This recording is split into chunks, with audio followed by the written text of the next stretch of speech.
Здравствуйте, я Сталик Хантишиев, и сегодня у нас под контролем рис. И что еще приготовить из риса, если не плов? Правда, плов я сегодня собираюсь приготовить довольно необычный. Это будет плов из бараньих голяшек и укропа. Разумеется, рис в этом плове тоже будет. Мы начинаем с того, что зачистим голяшки от пленок. Дело в том, что пленки при варке сжимают мясо, выдавливают из него все соки, и мясо получается невкусным. Голяшки у нас готовы. Мы перекладываем их в кастрюлю и заливаем холодной водой. Всегда, когда мы хотим получить хороший бульон, мы заливаем мясо холодной водой.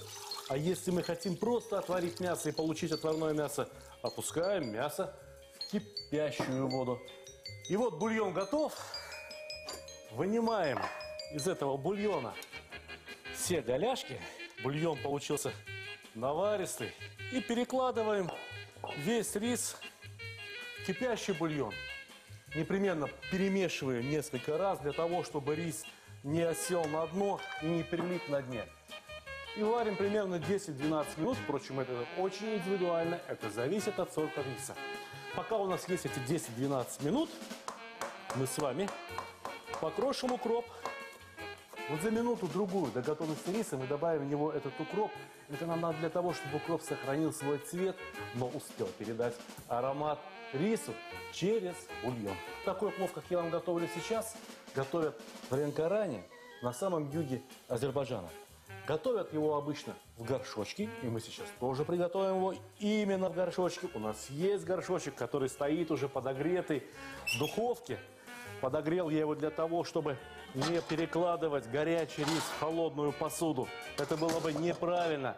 Рис готов, и нам надо еще раз слить его через дуршлаг.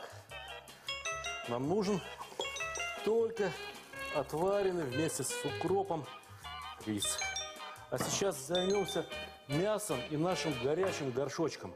Мы смажем его топленым маслом. Топленое масло в этот плов идет в совсем небольшом количестве, но буквально 2 ложки. А теперь голяшки. Мясо на них великолепно.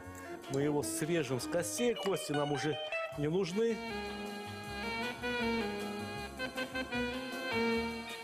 Осталось выложить сверху горшка рис с укропом. Не надо утрамбовывать, пускай рис лежит вольготно. Оставим готовиться наш плов еще 40 минут. Прошло 40 минут, и я уверен, что плов наш готов. Открываем. Перекладываем на блюдо рис. А мясо, которое находится на самом дне нашего горшочка, мы разложим по краям.